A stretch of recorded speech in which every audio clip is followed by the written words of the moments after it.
So you service that whole spectrum. You service all the way from a food truck up to a Mhm. hotel or convention center that may have a massive kitchen operation.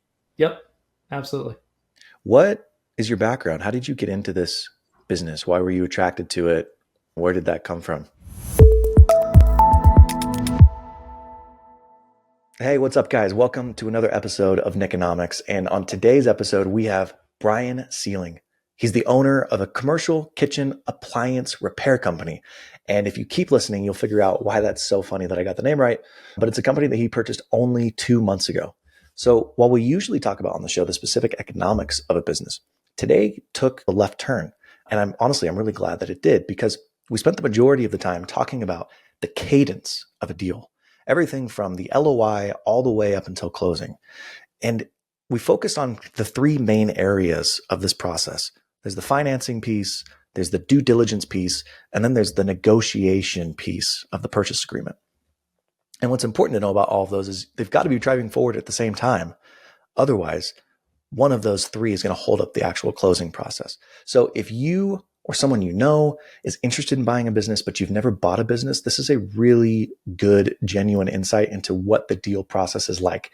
This isn't one of the glamorized or sexy versions that you're going to see posted on Facebook, Instagram, or Twitter. This is real life, and Brian gives his real life experience. So if you enjoy this episode, you know what to do. Like, subscribe, share with a friend. With that, let's just hop into the show. The man, the myth, the legend, Brian Sealing. Welcome to Nikonomics, my friend. Yeah, man. Thank you for having me. I appreciate it. Of course, it's great to have you. I'm just going to give a little color up front. For those who don't know, Brian recently bought a business, and it was one of the few businesses that I've invested in so far on Twitter. I'd wanted to invest some money into businesses that I met through my Twitter network, and Brian, I met him, loved his thesis on the business, and I actually put some money into his business. It wasn't a ton of money, but it was enough to help him close the business. And so this is going to function as both an interview and an update for me. I like it. I like it. What your company is and how you make money. Sure. So we repair commercial kitchen equipment. You're That's it. not a hood cleaning company. We're not a hood cleaning company. No, we do not clean hood. We like hood cleaning companies because they normally break the equipment. So we have to then come in behind them and then fix it all. So we enjoy the hood cleaning companies. Even after we closed, I was calling it a commercial kitchen hood cleaning company to people. Yeah. And Brian was kind enough to correct me finally. It's like, you've been saying this too much. So I know now it's not a hood cleaning business. So you repair and maintain Correct. appliances in commercial kitchens. Yeah, so I like to use the term equipment because appliances, a lot of times in your mind you think about your home, right? And Mhm. home appliances, and we don't do anything residential. It is all commercial. So, anything inside of a commercial kitchen, but also So what is that? hotels. Yeah. So what is that? What's inside of a commercial kitchen that would be something that you would service? Sure. So like burner stoves, ovens, cooktops, ovens, steamers, steam tables, microwaves. What about the walk-in freezers, dishwashers? Yeah, no, nothing on the cold side. So there's inside of a kitchen, you have a hot side and a cold side. We specifically stick to the hot side of the kitchen and Okay. dishwashers. So You do washers or don't do washers? yeah, we do dishwashers. Yes. Okay. Yep. And for the size of restaurants, I don't even know. Are there different scales of sizes of restaurants? Like, are there small and big restaurants, or are they Yeah, all sure. kind of, Yeah. there are? Yeah, absolutely. So you think about an operation inside of a hotel, right? You're talking about a huge, especially some of the big, larger hotels that hold conferences and have to serve hundreds, if not thousands, of meals a day, all the way down to the smallest, like a food truck. And down here in Tampa, there's a huge food truck community that we also support. So, food truck just has a basic 36-inch cooktop, maybe a fryer, and that's all they got, right? And that serves them and allows them to serve their customers. So you service that whole spectrum. You service all the way from a food truck up to a Mhm. hotel or convention center that may have a massive kitchen operation. Yep, absolutely. What is your background? How did you get into this business? Why were you attracted to it? Where did that come from? I did not come from this line of work and in this business whatsoever. My actual formal training is in IT. So I have an IT background. I was a system engineer for many years. I actually had my own IT consulting firm for almost 7 years before Hmm. selling my interest and then moving down here to Tampa. Where were And you? then I was in the DC metro area. Is that where you're from? Is that where you're like born and raised? Yeah. And Yep. So okay. yeah, born and raised in Alexandria, Virginia, and then moved to Maryland, and then moved back to Virginia, and then moved down to Tampa. So you'd owned a business before, right? You had IT Correct. Yep. consulting that you had run. Had that business scaled or was it just a one-man agency? No, it scaled. Yeah, it scaled. Sure. How big was it? I had to speak about 42 employees. Jeez, that's a big company, man. Yeah. Yeah. Yep. Wow. Why did you end up going away from that and get into commercial kitchen? It was just time for me to exit. And I wasn't necessarily looking for a commercial kitchen appliance repair, equipment business, but I knew I wanted to, I guess, be an entrepreneur again, so to speak, right? I wanted to do something else, but I knew I didn't want to start something from scratch. I had been down that road. I'd been a part of two startups, and I just didn't want to start that grind again. I wanted to Yeah. buy something that was non-sexy and that maybe wasn't as that's a little bit more future proof, meaning it requires hands, like real hands, to actually do the work. So I was always really good with people too, and I know inside a lot of blue collar businesses, it's all about the people within it.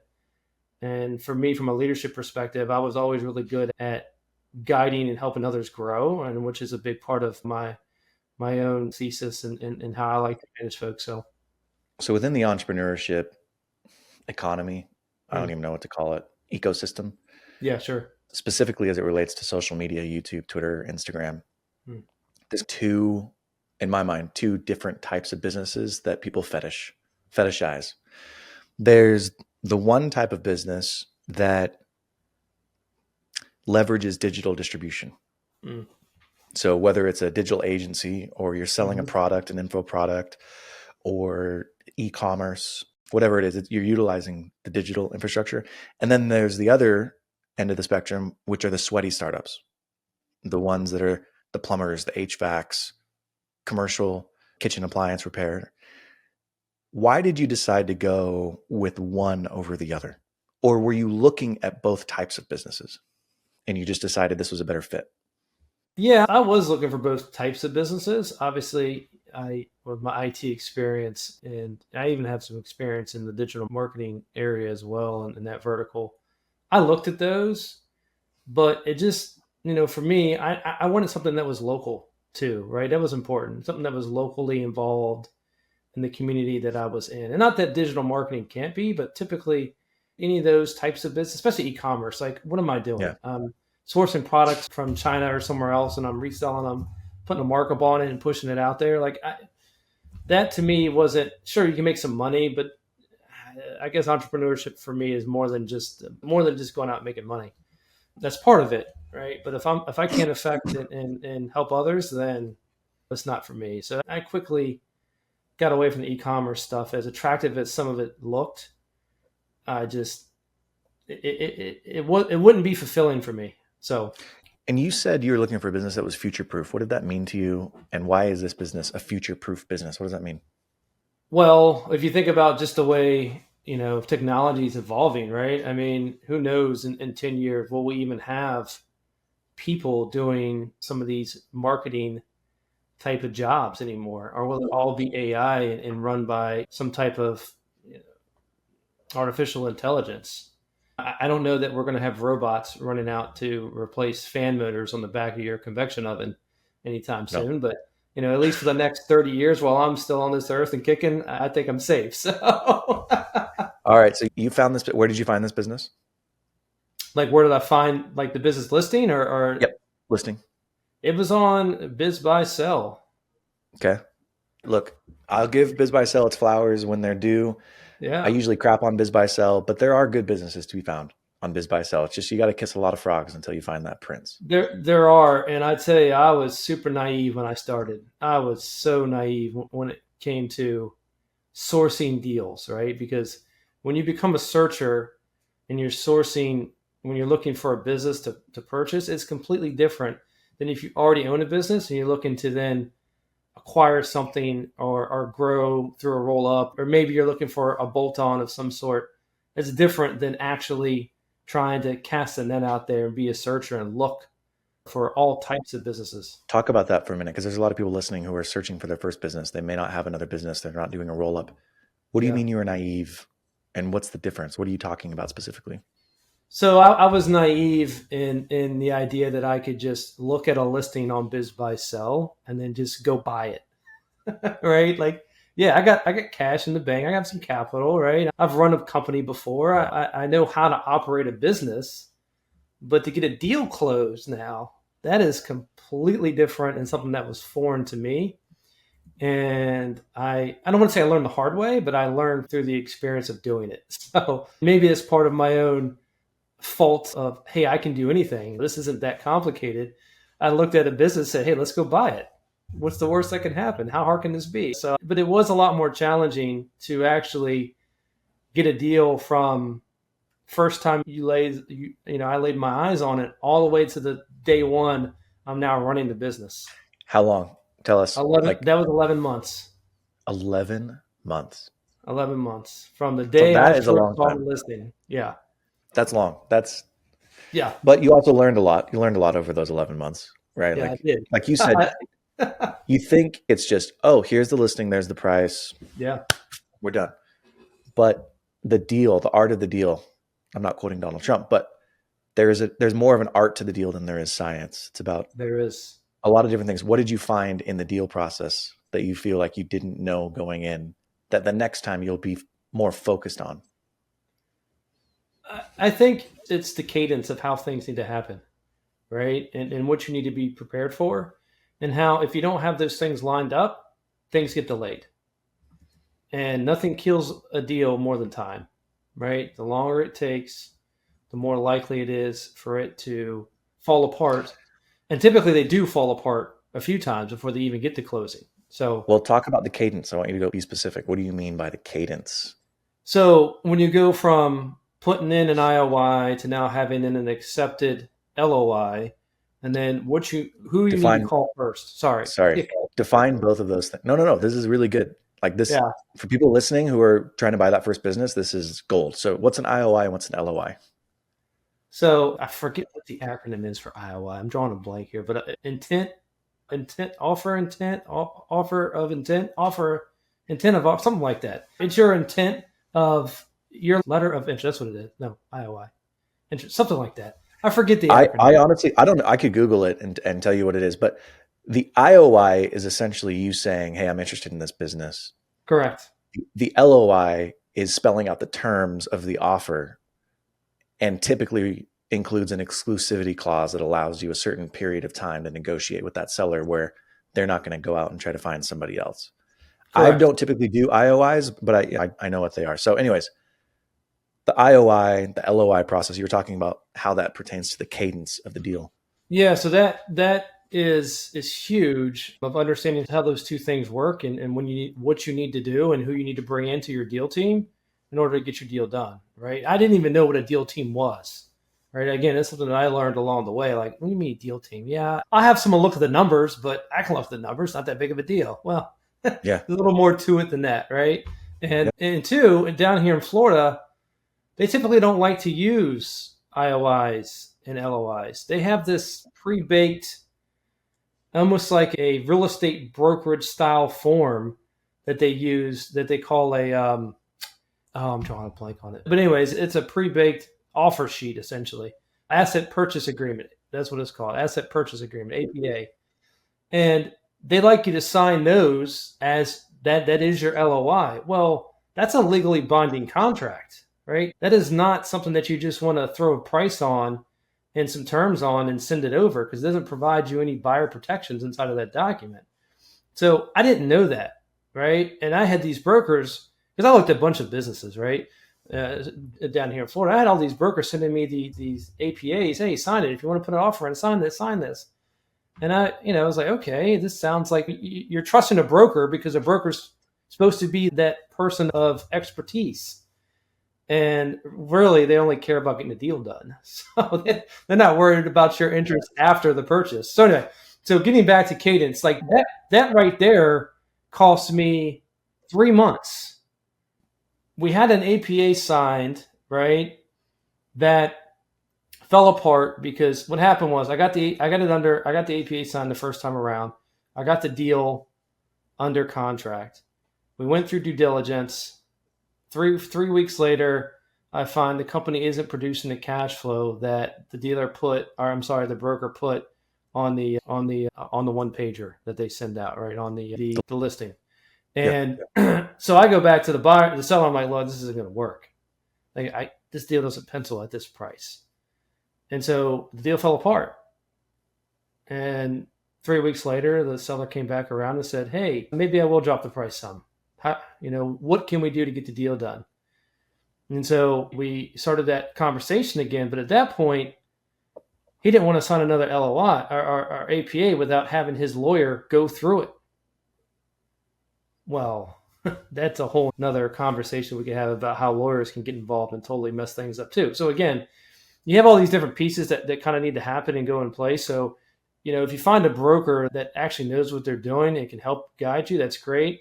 But if I could do it all over again, I would literally find some type of consultant to help guide me through it, because there's so many things that you can get hung up on that you just don't know because you don't have the experience, especially for first-time searchers. There's kind of 3 phases that I think of it in. I think of it in the negotiating, and phase makes it sound linear. It's not always linear. But one area is the negotiating. And in the negotiating is the LOI, the APA, or the purchase agreement, whether you're doing an asset or a stock sale, it depends. It's not an APA if it's a stock sale, obviously, it's just the purchase agreement. So negotiating of the deal. Then there's the financing of the deal. And then there is the due diligence of the deal. And all of those things are stressful in and of themselves and require different people. The financing portion of it, like you said, there's a cadence to it. You've got to get pre-qualified by the bank. They've got to look at the financials. It's got to go to underwriting. Then after they take that packet together, they've got to take it to committee. Committee reviews your proposal and whether or not they're going to lend to you. If it's not an outright yes, which many times it's not upon committee, they'll come back to you and say, "Hey, we need these updates," or "You need to add more capital," or "We would like to see more of a history here."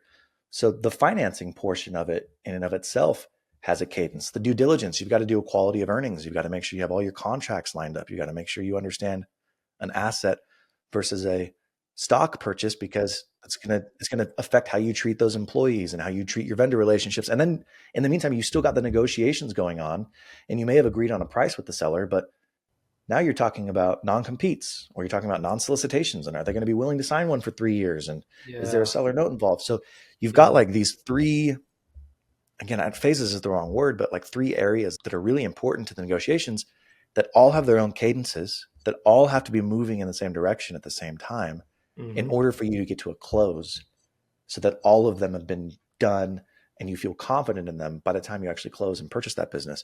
And to your point, it's not even a consultant on any one of those in particular. It's just somebody to walk you through and say like, "Hey, I know this is important to you right now, but getting the APA signed is much more important than worrying about your vendor contract for your IT system. So let's get the APA signed," right? Just helping you focus on the right things. So it's a really good point you bring up. Yeah, and 2, speaking of the banks, and that's another area, if you can find a capital consultant, I would 100% do that, right? Because what happens is, to your point, you get locked in with the bank, you go through this whole process of giving up, in some cases, your firstborn to even get it to committee, right? They want so much information, so much paperwork. They want to know what time you eat dinner every night, right? And it's so, that part can be stressful too. And you get through all that process and all that stuff, and you get it over to the bank only for them to say, this is outside of our investment thesis right now, or whatever kind of excuse they want to come up with. So if you have a capital consultant, typically they know what banks have what appetite for what deals, right? and they can get you in front of the right bank that won't get you all the way down the line. Because what happens is you're that far down the line, you're kind of stuck with that bank. So now you're at their mercy of whatever they say. If they say, hey, sorry, Nick, we need another $500,000 in this deal for us to get comfortable. And guess what you're going to have to do? You're going to have to go back and delay the deal even more, or you're going to have to go out and find $500,000 in capital. So if you worked with a capital consultant that can help prevent some of those things from happening, you don't get boxed in with a bank that you have to use. I would, if for not anything, at least get a capital consultant, right? I would say there are even things you can't control that come into affect the business. For example, you have investors who are putting money into this deal. Yeah. I was one of them. Yeah. Are you comfortable saying how much the purchase price was or no? No, only because the seller's still in the business. Yeah, that's fine. So we purchased this business. I'm putting some money into it, which is less than 10% of the value of the purchase price of the business. And the bank is delaying closing, or at least threatening to delay closing, because I didn't send them financial statements in the format that they wanted. I showed them that I had more than enough capital. Yeah. More than enough capital. I gave them more than enough of a time period, but they wanted to see confirmation of that specific wire going out. And it was like, and it was weird. It was the first time I'd ever had an issue with it. But even if you do everything right, you can still kind of be tripped up by some of these things, like, oh, your investors actually messed up on their wire, or there's so many little things that have to be right. So when you talk about cadence, that's another cadence. If you bring investors in, there's a time frame to get those investors warmed up to the deal first, right? Yeah. And then have them provide the necessary paperwork to the bank, because anytime you bring another investor that has any kind of equity, that's got to go on to your SBA application to say, hey, Nick is now going to own this much of this company. Well, guess what? I need financials on Nick then. And where did Nick come up with that money to put into the company? And how much is he getting? Right? So there's this whole thing. Well, that takes time for someone like you to get together, right? You just can't in a day whip up all this paperwork, whip up all this stuff, and then get it over to the bank, right? I mean, I would say at least a 6-week period from the time that you start to have conversations with investors to the time that they're ready to actually say yes and then wire the money over in order to get the deal closed. At least 6 weeks, right? Because it's funny. I'm going to have to get you on another time here to actually talk about your business, because I think it's really valuable to talk about the deal process itself. Yeah. So I'm going to keep pulling on this thread. Sure. Why did you decide to bring on investors, and how did that thought process work for you? So I was kind of in a similar situation where I was down the road with the bank, and the bank was like, hey, we're going to need some more capital to put into this business in order for us to get comfortable with the deal. And part of the problem and the part of the reasoning for that was because of my lack of experience within the industry, right? I come from IT, I come, white business, as they call it. And now I'm transitioning into blue collar, sweaty startup type of business. And two, the business also requires a license to operate in the state of Florida. So that was another concern. So for them to get comfortable, they're like, we need more capital. And I wasn't necessarily comfortable doing it all myself for a couple different reasons. But I also thought, so you know what? This is probably a good opportunity for me to then reach out to the investment community, learn more about them and how they operate, and then bring in some outside eyes on the deal too. And then also have some partners involved that I can reach out to when either, hey, there's a time that we're going to expand, or maybe I need some help with something, or maybe there's some challenge that I'm faced with. I've learned that it's always best to have a team and a tribe than try to go it alone, right? It's impossible to do any of this stuff alone. So I thought back hard, like, do I want to put all the capital in myself, or do I want to go out and provide the opportunity for others to join in on this, because I see the value here and I know what I can do once I get in the door, and then really start to establish some relationships with those people too. And how many investors did you end up bringing on? 3. How has that relationship been? I mean, it's awkward asking you on camera. Nick, but you're horrible. Leave me alone now. I'm horrible. I know that. Has it Did it play out or has it played out the way you had hoped? Obviously, it's still in the early innings because you just transitioned to this business a month and a half ago, Yeah. right? Or 2 months Yeah. ago. 2 months ago. Yeah. So I know it's early, but can you talk about how that relationship has been? No, it's been great. Every investor has their own value prop that they bring and that I know that I can lean on and call on if I need to. And they've been very supportive too to say, hey, how you feeling? How are things going? Is there anything that you saw day one that you weren't prepared for? Or is there anything that we can help with? Or it's been good, but I don't want to call it annoying, right? But it hasn't been like every day, like someone looking over your shoulder. It's not that, right? So it's been good. And as far as the SBA process goes, if anybody has over 20% equity, they're required to sign on a personal guarantee. And I think that if anybody has over 10% equity, they're required to provide personal financial statements above and beyond. Like I provided the bank statement of the account that was wiring money, but because I was less than 10% equity in the business, I didn't need to provide a full, you know, the full rectal exam, whatever they call it, colonoscopy Yeah. worth of financial statements. How do you think about operating your business with those partners? Does it feel weird? Is it, do you think of them as partners or silent investors? Like, what is your thought process on not only your relationship with them, but how you involve them in the business? Honestly, day to day, you're so down into the weeds of, especially the first 2 months of just trying to get things transitioned that you're not even really thinking about that. You don't have time to. And then in this business, we have so many customers and so many different vendors and reps. And there was so much to do from a transition perspective, just administratively, that I haven't really had a chance to even think about the investors and them as partners because they're not down there in the business doing this stuff with me. Talk about the size of the business. That's it. You're bringing up a really good point we haven't even talked about. How many employees, if you're okay, kind of Yeah, yeah, mentioning what's top line revenue? Because I think that will give people a better understanding of like, yeah, yeah. what is So the transition? there's 11 employees in total, including myself, an office manager, and we call them a warehouse assistant slash parts runner. And then we have 8 technicians out in the field. We're doing $2.8 million in top line. At least that's where we're at today, with obviously with hopes of growing that. So In the transition, what has been the surprising pieces to you? Has there been anything that was very different than what you were expecting? just the amount of transactions that we do every month. So we probably do 450 jobs a month. And so just like I literally I sit at my desk and process checks is what I do.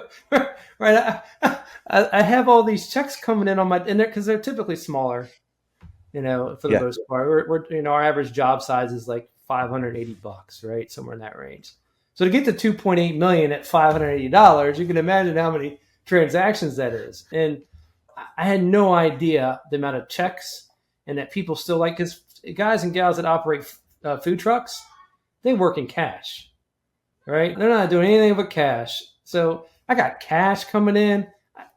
I'm not used to that, right? Because before in all of our other businesses, it was ACH, money gets transferred either through ACH or credit cards. That's it, right? There's no processing checks. And so that part has been somewhat surprising, I guess you could say.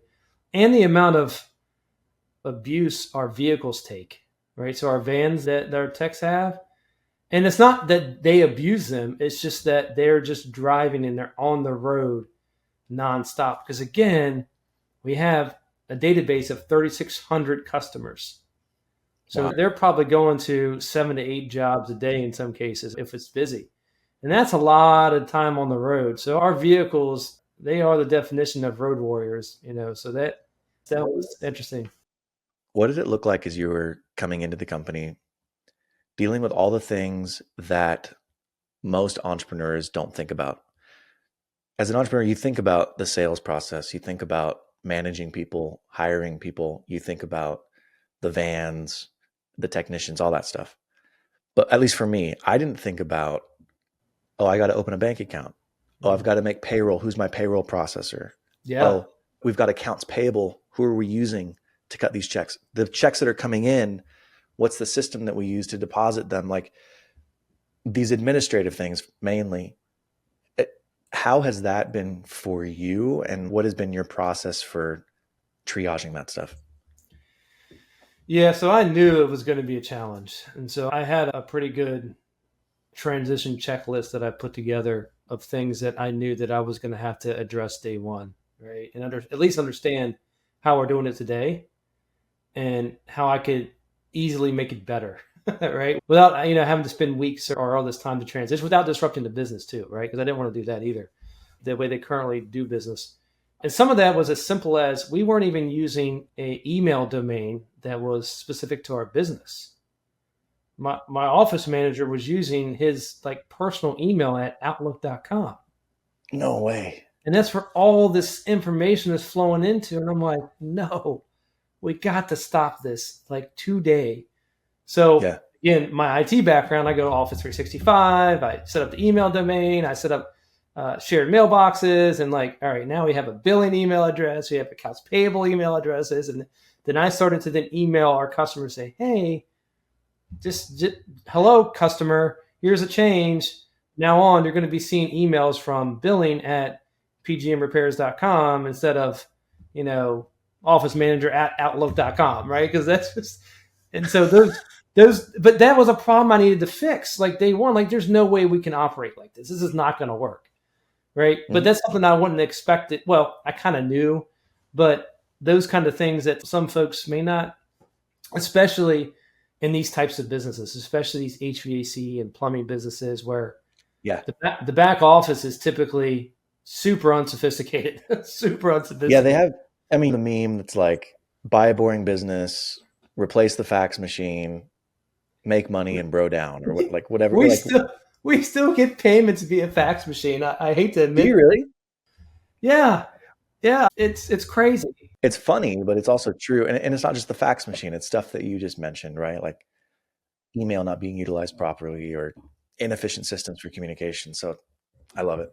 One thing I will say, comment on that, is that, and I almost made this mistake. For anyone out there that's going to buy any of these types of businesses, and if they do have some type of field management solution in place, do not change it day one. Tell me what a field management solution is. So field management solution is what you use for all your scheduling, for all your customers, for your invoicing. It pretty much is your dashboard of what's happening day to day within the business. And there are different businesses have different systems. So for like home services or sweaty businesses, it's the field management solution. That's kind of the backbone of the company. For healthcare companies, it's the EHR. So the electronic health record, it's the backbone of those companies. And for many digital companies, it's the CRM. That's the backbone of those companies, right? They're putting their customers in there. They're tracking a lot of their interactions with Salesforce, Monday.com, et cetera. And to your point, you do not want to mess with that crap at a minimum in the beginning stages. Hopefully you never have to change it. But if you're introducing a change to that in the middle of a transition, it's chaos. It's horrible. It's 100% chaos. And the only reason why I was even thinking about making that transition was because I didn't think I would be able to just take over the current system without it being a complete mess. And once I got into the business, I was like, there's no way I can launch or even think about doing that. So I'm just going to stick with what they have in place. And yes, that has been a challenge, as well as is the accounting system integration, and the integration with that platform has just created all kinds of just headaches. And I'm taking a deep breath because I'm just thinking about it in my mind. So, but that's something you don't think about, right? Is because you go in and you're like, hey, I'm just going to attach my QuickBooks to this and fire away. But unfortunately, it's not that simple with some of these systems. And then and the backbone of your company is the financial system. So you want to know where your money is, where it's going, if it's coming in, if it's not coming in. So if those two things aren't talking correctly, or you have false data, it's not fun. It's really hard. You are 100%. So that's been a challenge. That's why it's important to have, enough capital to make sure that you can make it through those first few months, because a lot of it is flying blind. You're hoping that you're moving in the right direction, and you don't necessarily have all the data at your fingertips like you'd like to. Yeah, sure. Last question on the business. What's your plan? What's your hope with this business in a year, 5 years, 10 years? Is this something you want to scale regionally? Is it something you just want to be in Tampa? Where do you see this business going over time? I definitely want to scale regionally for sure. I've seen others that have done it. They've been successful at it. So my plan is to scale over the next 3 to 5 years and maybe even add on some additional services, maybe take on the cold side. If the right acquisition comes along, that might be something that we'll get into as well. And because we have the customer base, so now it's just like, Mm-hmm. hey, now we do the cold side.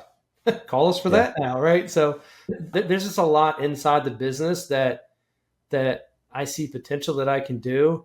It's just going to take a little bit of time to get it done, but I think in 3 to 5 years it's going to be pretty cool. So Cool. Well, I have some rapid fire questions to wrap up. Are you ready? yeah, sure. Fire away. All right. What do you love about this business? I love that it's scalable. I love that I interact with my people every day.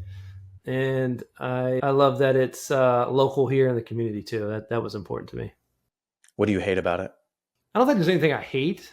It's not, if I would say one thing that's maybe a little different, it's not sexy. I mean, it's, hey, what do you do for a living? Oh, I fix commercial kitchen equipment.